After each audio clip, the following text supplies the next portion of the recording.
Ada satu negara kecil di seberang Nusa Tenggara Timur yang dulu pernah jadi bagian dari Indonesia. Dulu ia dikenal sebagai provinsi termiskin, tapi hari ini diam-diam ia menyalip kita. Bukan dalam ukuran luas, bukan pula dalam kekayaan sumber daya, tapi dalam satu hal yang seringkali kita abaikan, ketahanan sistem. Negara itu adalah Timor Leste.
Tahun 1999 adalah titik nadir sejarahnya. Mayoritas infrastruktur hancur, rumah, sekolah, sistem irigasi, hingga jaringan listrik. Menurut laporan dari US Department of State tahun 2008, nyaris 100% listrik lenyap dalam semalam. Pada masa itu, United Nations Transitional Administration in East Timor yang merupakan lembaga administrasi sementara bentukan PBB untuk memulihkan Timor Leste pasca 1999 mencatat bahwa kondisi pemerintahan hampir lenyap tidak dapat berjalan. Arsip negara hilang, kantor publik terbakar, layanan dasar berhenti, dan 70% warga terpaksa mengungsi. Dari situasi paling rapuh itulah pondasi baru mulai dirintis. Pondasi inilah yang kelak membuat negara kecil ini melampaui banyak perkiraan, termasuk perkiraan kita di Indonesia. 2 dekade berselang, negara ini mengejutkan banyak orang. Timor Leste berhasil menorehkan prestasi yang tak dimiliki Indonesia. Bukan klaim kosong, tapi fakta yang tercatat dalam berbagai indeks dan kebijakan. Transformasi ini tidak muncul sebagai hasil dari keberuntungan, tetapi hasil dari sistem yang dijaga, dipelihara, dan terus diperbaiki. Negara kecil memang tidak punya banyak ruang untuk salah langkah. Itulah mengapa setiap kebijakan harus diarahkan untuk kepentingan jangka panjang.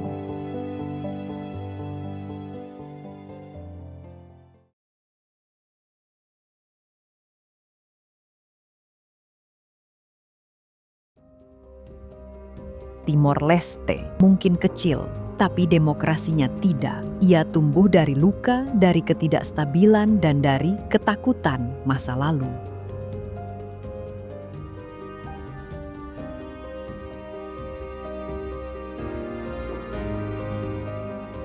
Justru karena pernah merasakan bagaimana rasanya hidup tanpa kebebasan, sistem politiknya kini dirawat dengan disiplin yang jarang kita temukan di negara-negara yang lebih tua. Indonesia seringkali membanggakan demokrasi, tapi Timor Leste menjalankannya lebih utuh.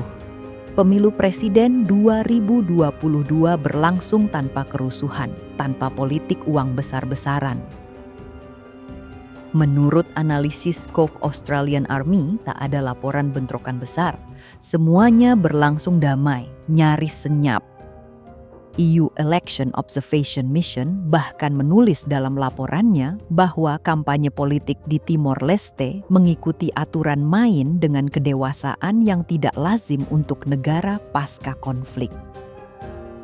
Tidak ada baliho raksasa yang saling menyingkirkan, tidak ada pengerahan aparat, dan yang paling penting, tidak ada keluarga yang berkuasa turun-temurun memonopoli kursi politik. Tenang saja, Pak. Saya sudah ada di sini. Dan yang lebih mengejutkan, kebebasan pers di Timor Leste adalah yang terbaik ke-10 se-Asia menurut laporan Reporters Without Borders tahun 2023. Bandingkan dengan Indonesia, di mana jurnalis kerap dikriminalisasi, bahkan diancam dengan kepala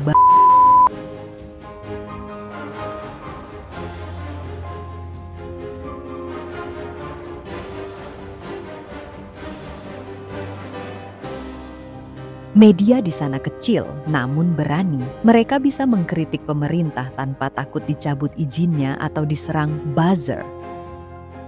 Sebuah gambaran yang seharusnya membuat kita bertanya, bagaimana mungkin negara yang lebih baru justru memiliki ruang kebebasan yang lebih sehat dibanding negara sebesar Indonesia?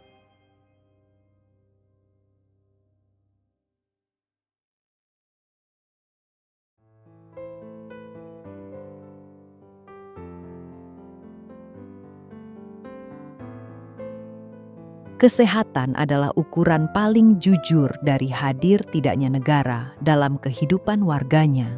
Disinilah Timor Leste mengambil langkah strategis yang sering kita lewatkan, yakni investasi jangka panjang pada kesehatan ibu dan anak, infrastruktur air, dan tenaga kesehatan lokal.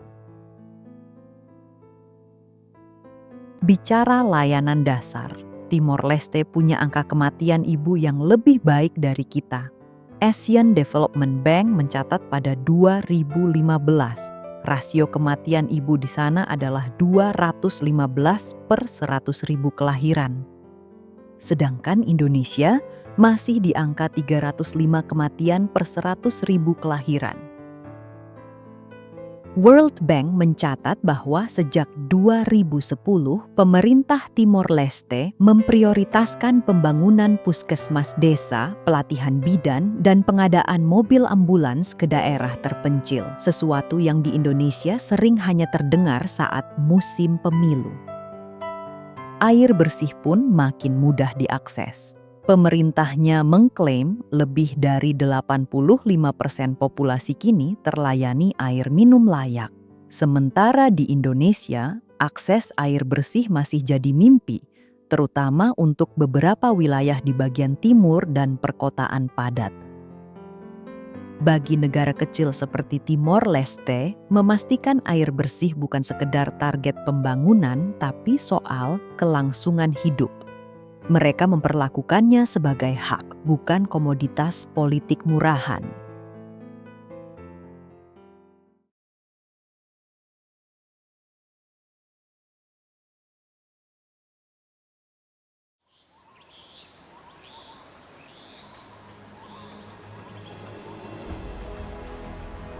Timor Leste paham betul bahwa tanah, laut, dan bukit bukan hanya sekedar bentang alam, tapi sebuah penyangga masa depan. Mereka tidak punya banyak cadangan mineral atau hutan luas seperti Indonesia, maka yang sedikit itu harus dijaga mati-matian. Sejak 2019, Timor Leste melarang penggunaan plastik sekali pakai. Kebijakan itu berlaku nasional. Tak banyak negara ASEAN yang berani melangkah sejauh itu. Mereka sadar ekosistem adalah pondasi jangka panjang, bukan beban yang harus dimonetisasi. Larangan ini bukan hanya regulasi, itu adalah simbol komitmen. Komunitas lokal bekerja sama dengan organisasi internasional non-pemerintah untuk membangun sistem daur ulang sederhana, edukasi sekolah, dan pelatihan ekonomi alternatif bagi pedagang kecil. Di negara kecil, perubahan bisa lebih cepat terlihat karena skala masyarakatnya lebih padat dan dekat dengan pusat kebijakan, sehingga pemerintah dapat merespon dan menindaklanjutinya dengan lebih cepat.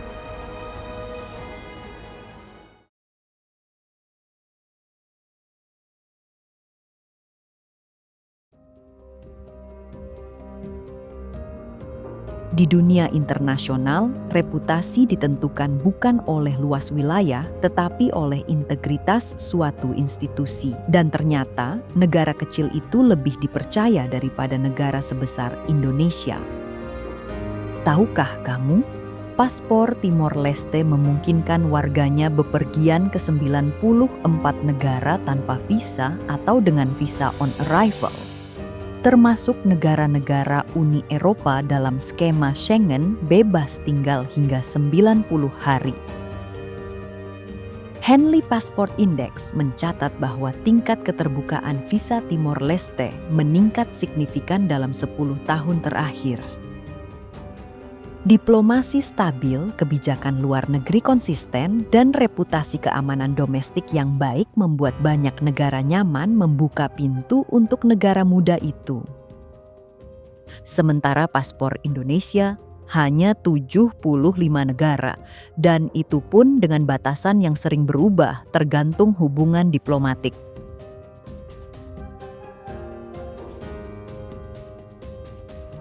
Uni Eropa menyambut Timor Leste sebagai mitra diplomatik dengan lebih terbuka. Australia, yang dulu punya sejarah konflik kepentingan di perbatasan laut, kini justru menjadi investor dan mitra kerja sama strategis.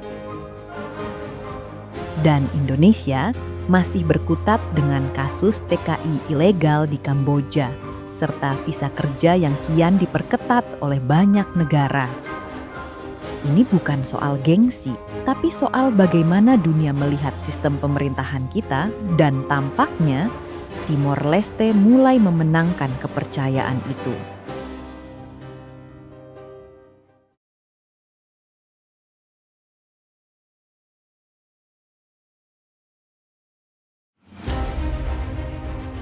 Tetapi tentu saja tidak ada negara yang sempurna, dan Timor Leste punya bom waktu ekonomi yang nyata. Timor Leste masih rapuh secara ekonomi. Sekitar 80% dari APBN-nya bergantung pada minyak dan gas. Laporan Bank Dunia terbaru memperingatkan bahwa jika ladang minyak Bayu Undan berhenti produksi, ekonomi Timor Leste akan benar-benar kehilangan tulang punggungnya. Petroleum Fund memang besar, tapi tidak abadi. Artinya, perubahan harga energi dunia bisa mengguncang perekonomian nasional mereka. Dan satu angka yang mengkhawatirkan, 20% pemuda Timor Leste menganggur. Ini adalah potensi bom waktu sosial jika tak diantisipasi. Negara ini sedang berpacu melawan waktu. Apakah mereka bisa menemukan ekonomi alternatif sebelum dana minyak mengering? Disinilah masa depan mereka diuji.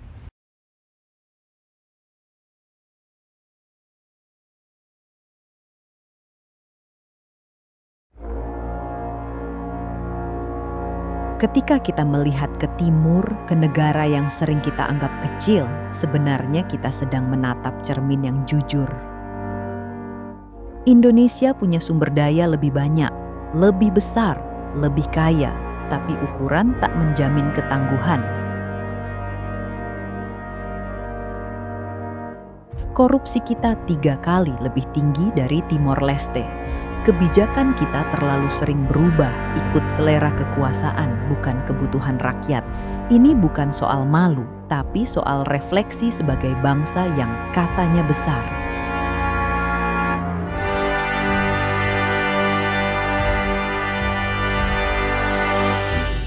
Saudara-saudara sekalian, bangsa Indonesia adalah bangsa yang besar. Hidup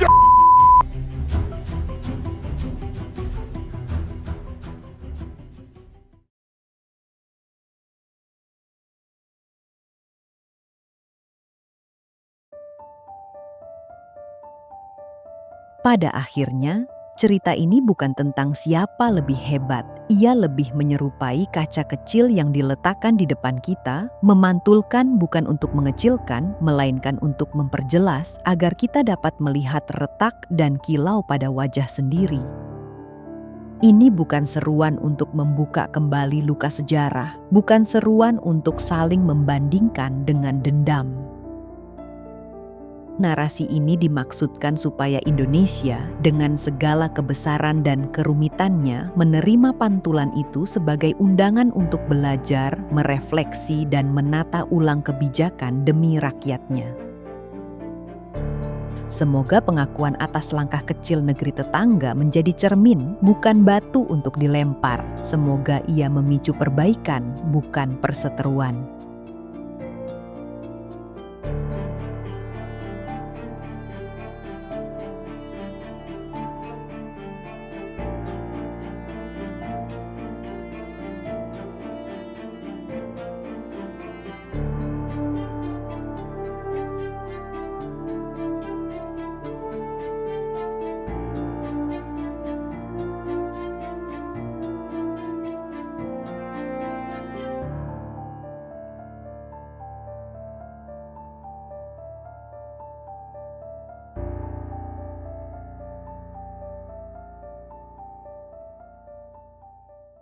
Terima kasih telah menyertai Geoloka menelusuri cerita yang mungkin sederhana tetapi memantulkan banyak hal tentang siapa kita dan dari mana kita berasal. Jangan lupa tinggalkan like dan komentar untuk membuka ruang diskusi yang cerdas dan jernih. Sebab dari percakapan seperti itulah pemahaman kerap tumbuh. Sampai jumpa di konten berikutnya dalam kisah lain yang menunggu untuk kita baca bersama.